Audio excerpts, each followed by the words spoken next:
Assalamualaikum warahmatullahi wabarakatuh. Alhamdulillahi wa kafa, wassalatu wassalamu ala al-mustafa wa ala alihi wa ashabihi al-asfiya.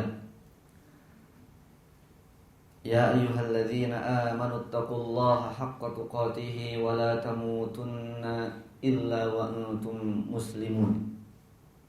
Amma ba'du. Bapak-bapak dan ibu-ibu sekalian, rahimani wa rahimakumullah ta'ala jami'an.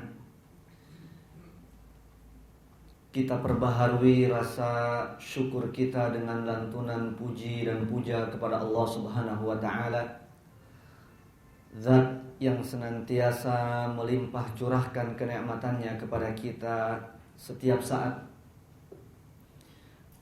menunjukkan kecintaannya kepada kita sebagai hambanya, menunjukkan pemenuhan janji yang telah diikrarkannya di dalam Al-Quran, wa ma min dabbatin illa 'alallahi rizquha. Kata Allah, tidaklah diciptakan satu makhluk pun yang hidup di atas muka bumi kecuali Allah telah jaminkan untuknya rezeki. Bukti sebagai kecintaannya kepada kita, meskipun Allah Subhanahu wa ta'ala sama sekali tidak butuh kepada kita. Namun kita sebagai hambanya, yang tentunya kita sangat butuh kepada kasih sayangnya, kepada pertolongannya, bimbingannya, terkadang kita lalai. Dan bahkan terkadang kita berani berbuat maksiat, menyelisihi aturan-aturan yang telah ditetapkan oleh Allah Subhanahu wa ta'ala. Semoga kita digolongkan oleh Allah Subhanahu wa ta'ala termasuk hamba-hambanya yang bersyukur. Salawat serta salam semoga senantiasa dilimpah curahkan kepada junjungan kita, sosok manusia yang dipilih oleh Allah Subhanahu wa ta'ala untuk dijadikan teladan, untuk dijadikan panutan, contoh kehidupannya sebagai oleh umat yang hidup pada akhir zaman ini, sehingga keberadaan beliau, diangkatnya beliau menjadi seorang dan nabi dan rasul adalah merupakan nikmat terbesar bagi umat manusia dan seluruh alam semesta. Wa ma arsalnaka illa rahmatan lil alamin. Tidaklah kami mengutusmu wahai Muhammad kecuali sebagai rahmat untuk seluruh alam semesta. Karena dengan adanya, lahirnya, hadirnya beliau di tengah-tengah umat akhir zaman ini, maka kemudahan bagi kita untuk menjalankan perintah Allah itu menjadi sederhana dan simpel. Cukup kita dengan meneladani, mengikuti apa yang diajarkan oleh beliau sallallahu alaihi wasallam. Tidak usah repot-repot mencari-cari dan berkreasi, berinovasi dan seterusnya. Bapak Ibu sekalian, rahimani wa rahimakumullah ta'ala jami'an. Di pagi hari menjelang siang hari ini, saya merasa terhormat ya, diundang oleh Bapak Haji Tarmin untuk berkumpul bersilaturahim dengan bapak-bapak dan ibu-ibu di tempat ini. Yang tadi disebutkan oleh Bapak pengatur acara adalah tempat ini adalah ya, merupakan anugerah Allah Subhanahu wa ta'ala yang diberikan kepada salah seorang dari saudara kita, Ibu Lali, yang mudah-mudahan kita doakan semoga tempat ini semakin berkah, ya, ditambah keberkahan oleh Allah Subhanahu wa ta'ala. Semua yang ada di sini adalah merupakan alma mater dari SMA N1 Bukit Tinggi. Masya Allah, barakallahu fikum. Saya mungkin di sini yang paling junior nih kelihatannya nih. Mudah-mudahan saya dalam tanda petik tidak kurang ajar ini menasehati para orang tua ini, mohon maaf ini ya. Tetapi berangkat dari firman Allah Subhanahu wa ta'ala, kata Allah Subhanahu wa ta'ala, wal asri innal insana lafi khusrin illa alladzina amanu wa amilus solihat wa tawasaw bil haqq wa tawasaw bis sabr. Allah bersumpah demi masa, kata Allah, demi waktu, seluruh manusia itu semuanya merugi, kata Allah. Tapi ada yang dikecualikan. Siapa yang dikecualikan? Illalladzina amanu, orang yang beriman, wa amilus shalihat, beramal soleh, wa tawasaw, dan kemudian mereka saling mengingatkan. Saling mengingatkan di antara satu dengan yang lainnya. Mengingatkan dalam rangka apa? Dalam hal apa? Bil haqq was sabar. Saling mengingatkan untuk senantiasa kita ini ada di atas kebenaran dan ada senantiasa di dalam kesabaran dalam kita menjalankan kebenaran tersebut. Ketika Imam Syafi'i membaca firman Allah dalam surat Wal Asr ini, yang merupakan surat terpendek nomor 2 yang ada dalam Al-Quran. Jadi surat Al-Quran itu kan ada 114. Yang ada yang panjang seperti Al-Baqarah, Ali Imran, An-Nisa, Al-Maidah, dan seterusnya. Ada juga yang pendek-pendek di ujung-ujung surat Al-Quran itu. Al-Ikhlas, ya, Al-Falaq, An-Nas, kemudian Al-Kafirun, dan seterusnya. Dan ada yang paling pendek di antara surah Al-Quran itu, yaitu surat Al-Kautsar. Masya Allah. Nah, nomor 2, peringkat nomor 2 terpendek yaitu surat Wal Asri yang barusan kita baca itu. Kata Imam Asy-Syafi'i, wallahi law ma unzilat illa hadhihi surah lakafat. Demi Allah, kata Imam Syafi'i, seandainya Allah tidak menurunkan Al-Quran melainkan hanya surat Wal Asri saja, lakafat, maka akan cukup. Cukup, kata Imam Syafi'i, dengan Wal Asri saja. Artinya bukan berarti Al-Baqarah tidak penting, Al-Fatihah tidak perlu, bukan itu. Majas hiperbola tentunya yang dipakai oleh Imam Asy-Syafi'i untuk menunjukkan bahwa kalau setiap orang itu sudah saling mengingatkan, ini mau berbuat salah, jangan. Yang benar itu seperti ini. Ini mau lalai diingatkan dan seterusnya, supaya terus sabar juga di dalam mengerjakan kebenaran dan meninggalkan kemaksiatan. Maka itulah pokok semua ayat yang ada di dalam Al-Quran, agar kita berbuat baik, agar kita senantiasa bersabar di dalam menjalankan kebaikan. Maka itu yang menjadi motivasi saya berani nih bicara di sini, Bapak Ibu semuanya. Jadi mohon maaf. Insyaallah taala kita akan mengawali pembicaraan kita pada pagi hari ini dengan sebuah ungkapan yang disampaikan oleh seorang ulama yang besar, yang populer, yaitu Al-Imam Ibnu Qayyim rahimahullahu ta'ala. Beliau mengatakan di dalam kitabnya Ar-Ruh, ja'alallahu ad-duwara thalathan, darad dunya wa daral barzakh wa daral qarar. Kata beliau, Allah Subhanahu wa ta'ala telah menjadikan kehidupan bagi manusia yang pasti bakal dilaluinya itu ada 3 fase. Semua orang mesti melewati ini. Semua makhluk hidup mesti melewati 3 fase ini, 3 masa ini, 3 kehidupan. Yang pertama, kata beliau, adalah kehidupan dunia. Yang kedua adalah kehidupan alam barzakh, atau yang disebut dengan alam kubur. Yang ketiga adalah darul qarar, yaitu kehidupan yang tetap, yang pasti, yang kekal, yang langgeng, yaitu kehidupan alam akhirat. Lalu kata beliau rahimahullahu ta'ala, wa rakkabal insanu min nafsin wa jasadin. Allah Subhanahu wa ta'ala menciptakan kita yang melalui 3 masa itu terdiri dari 2 unsur sehingga kita hidup, yaitu unsur jasmani, fisik kita, tubuh kita, dan unsur rohani, roh. Kedua ini bersatu, maka kita hidup, bisa duduk, bisa hadir di tempat ini. Berpisah dia, maka kita tidak bisa ke sini berkumpul bersilaturahmi. Walikulli darin ahkamun takhtassu biha. Kemudian kata beliau, dan setiap kehidupan, dari setiap fase dari 3 kehidupan itu ada hukum yang khusus untuknya. Fa amma darud dunya, adapun di kehidupan yang pertama kata beliau, fa ahkamullahi tajri 'alal abadan wal arwah tab'un laha. Hidup di dunia, hukum Allah Subhanahu wa ta'ala, aturan-aturannya. Disuruh kita untuk berusaha, disuruh kita untuk berbuat baik, disuruh kita untuk sholat, disuruh kita untuk ngomong yang jujur, yang baik, disuruh kita untuk menyambung tali silaturahmi. Semua itu hukum-hukum Allah dilakukan oleh fisik kita.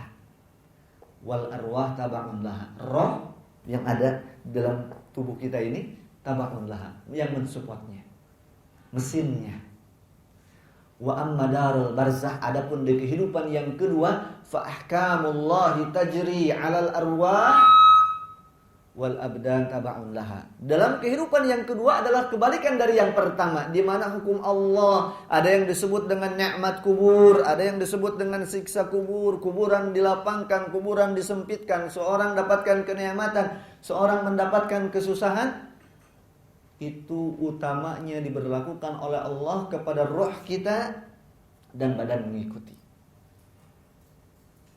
Wa amma darul qarar, adapun di kehidupan yang ketiga, ba'dal mahsyar, ba'da an yuhsyarun nasu min kuburihim, setelah manusia dibangkitkan dari alamnya yang kedua, fana'imuhu, maka fana'imuha wa nikmatuha, maka kehidupan di sana baik yang berupa kenikmatan maupun yang berupa siksaan, tajri 'alal arwahi wal abdani ma'an, maka akan diberlakukan oleh Allah Subhanahu wa taala kepada kita pada fisik dan roh kita secara bersamaan. Bapak Ibu sekalian rahimani wa rahimakumullah taala jami'an. Jadi kita kalau kita ambil satu poin penting dari apa yang disampaikan oleh Imam Ibnu Qayyim tadi, bahwa kita bisa hidup di dunia ini yang akan melalui kehidupan-kehidupan yang tiga tadi, itu lantaran kita diciptakan oleh Allah Subhanahu wa taala, fisik dan roh kita bersatu hidup. Maka hidup di dunia ini fisik yang capek, roh yang mendorong. Fisik yang melakukan, mohon maaf, roh yang mendorong. Maka ibarat kalau kita menganalogikannya dengan kendaraan, maka dalam kendaraan itu kan ada bodi, ada karoseri, ada mesin.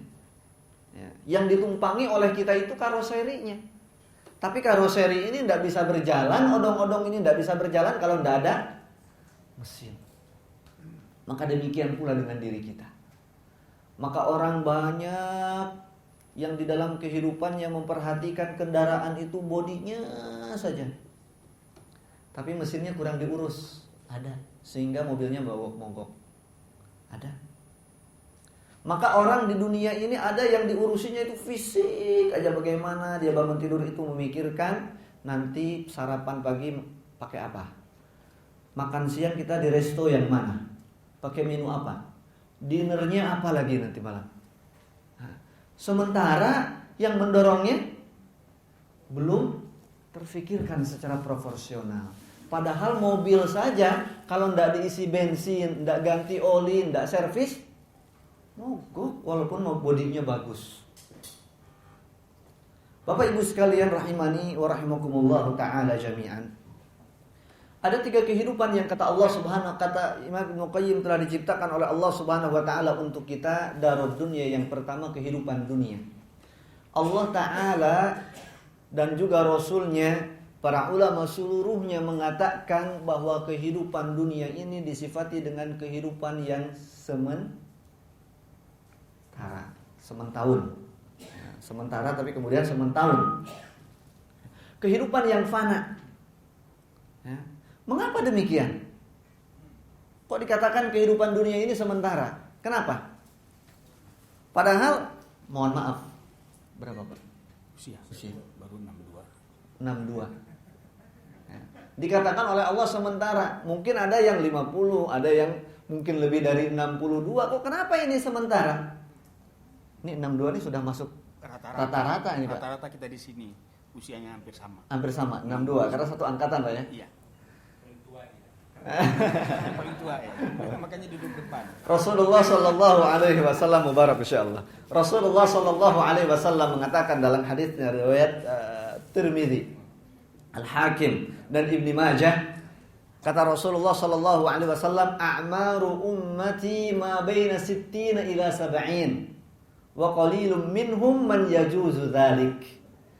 Kata Rasulullah sallallahu alaihi wasallam, usia umatku itu antara 60-an 70-an tahun.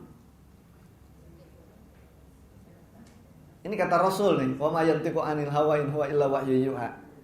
Ya. Usia umatku itu kata Rasulullah kisaran 60-70 tahun. Faqalilun minhum man yajuzu dzalik. Ya, ada sedikit di antara mereka yang lebih. Nah, kalau yang lebih itu dapat bonus. Udah ikut usia Nabi Ibrahim kali ya. Udah ikut usia Nabi Ibrahim katanya. Bapak Ibu sekalian rahimani wa rahimakumullah taala jami'an, ini 60 tahun ini lama sebentar, Pak. 62 ini. Sebentar ya. Itulah yang disifati oleh Allah Subhanahu wa taala. 60 tahun, 40 tahun, 70 tahun dikatakan sebentar oleh Allah Subhanahu wa taala. Demikian juga Rasulullah SAW. Mengapa? Pertanyaannya mengapa? Dikatakan sebentar. Kalau dihitung-hitung lumayan juga perjalanan hidup. Karena lama dan sebentar itu kan sebenarnya relatif ya. Mengapa relatif? Karena ada bandingannya. Dikatakan sebentar karena ada kehidupan yang lebih lama dari itu. Yaitu kehidupan setelahnya yang kedua, kehidupan alam barzah, alam kubur. Berapa lama alam barzah itu durasinya kita di sana? Kata Allah Subhanahu wa taala dalam Al-Mu'minun, wa min waraihim barzakhun ila yaumi yub'atsun. Di belakang kehidupan mereka di dunia ini ada satu kehidupan lain, yaitu kehidupan alam barzakh, alam kubur. Seberapa lama? Ila yaumi yub'atsun, sampai hari kita dibangkitkan, sampai hari kiamat. Jadi kalau kita hidup di dunia ini 62 tahun, maka di alam barzakh nanti bisa berlipat-lipat dari usia kita. Contohnya Nabi Muhammad SAW misalnya yang kita ketahui semua usianya berapa beliau? Hidup di dunia 63 tahun. Ya. Kalau Bapak dapat 63 kurang 1 Pak. 63 tahun beliau Sallallahu Alaihi Wasallam hidup di tengah-tengah para sahabat, di tengah-tengah umat manusia, di tengah-tengah umatnya. Setelah itu beliau meninggal dunia. Dan beliau sampai sejak meninggal dunia pada tahun ke-10 Hijriah alaihi salatu wassalam dipanggil oleh Allah Subhanahu wa taala, sampai hari ini masih di alam barzakh. Sudah berapa ratus tahun? Sudah 14 abad lebih, 1427 tahun. 1427 tahun beliau sudah ada di alam barzakh, padahal hidupnya cuman 63 tahun. Dan ini yang 1427 tahun ini belum selesai, masih terus berlanjut sampai kapan? Sampai kiamat. Sehingga kehidupan dunia ini tidak ada apa-apanya. Apalagi kalau kita bandingkan dengan kehidupannya yang ketiga yang akan Allah ciptakan untuk kita adalah kehidupan alam akhirat. Dikatakan oleh Allah Subhanahu wa taala dalam surat Al-Hajj ayat ke-47. Apa kata Allah Subhanahu wa taala? Wa inna yawman 'inda rabbik ka'alfi sanatin mimma ta'uddun. Satu hari nanti di akhirat itu, Bu, Bapak, satu hari di akhirat kata Allah Subhanahu wa taala durasinya bukan 24 jam. Durasinya sehari semalam itu adalah bagaikan 1000 tahun yang kita hitung di dunia ini. Jadi kalau kita sekarang pakai Masehi 2016 itu baru 2 hari sekian.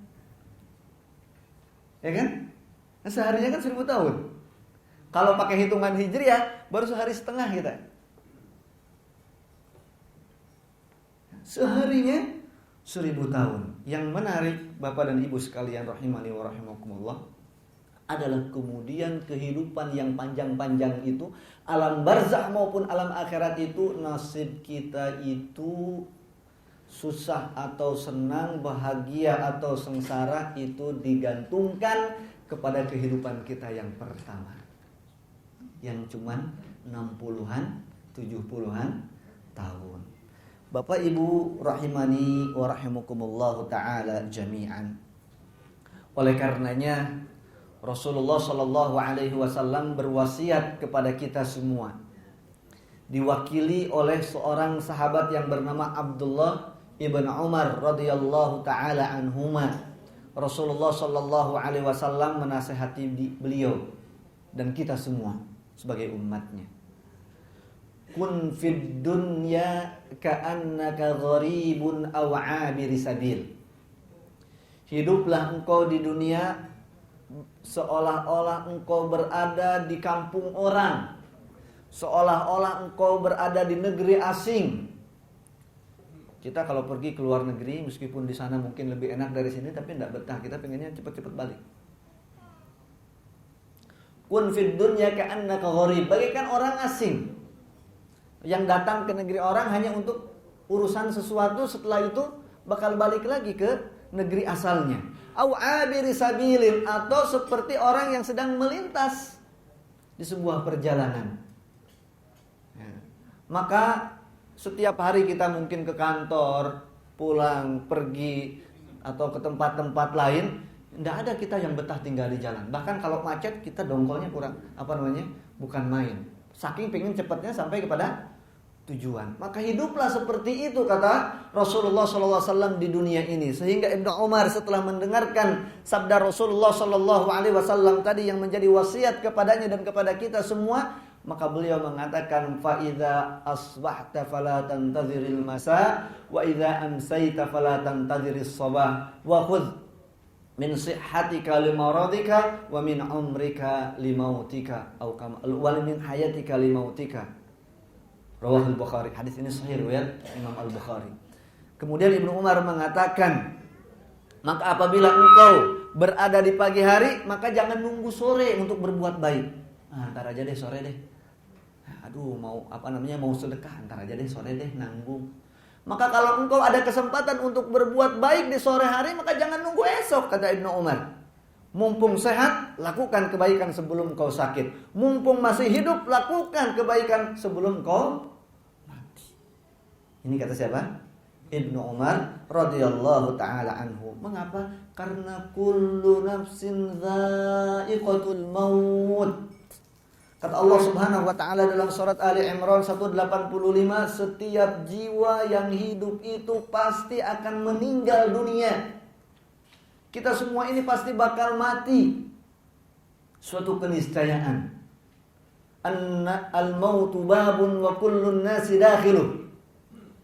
Sebuah syair Arab mengatakan, kematian itu laksana sebuah pintu yang setiap manusia pasti akan masuk melalui pintu itu. Pasti. Sebuah kepastian. Tidak ada yang bisa menawar-nawarnya lagi. Fa idza jaa ajaluhum la yastakhiruna sa'atan wa la yastaqdimun. Firman Allah Subhanahu wa taala dalam Al-A'raf ayat 34, dan apabila telah datang ajal mereka, kata Allah Subhanahu wa taala, maka tidak ada orang yang bisa menyegerakan atau mengakhir-akhirkan. Kita semuanya sudah ditentukan ajalnya oleh Allah Subhanahu wa taala. Kita ini semua nunggu giliran, nunggu diabsen oleh malaikat maut. Ada satu kisah menarik. Namun kisah ini adalah kisah Israiliyat, tetapi tidak mengapa kita mengisahkannya, sebagaimana para ulama juga banyak meriwayatkannya di dalam buku-buku mereka, ya, karena maknanya sejalan dengan apa yang ada dalam Al-Quran dan Sunnah Rasulullah SAW.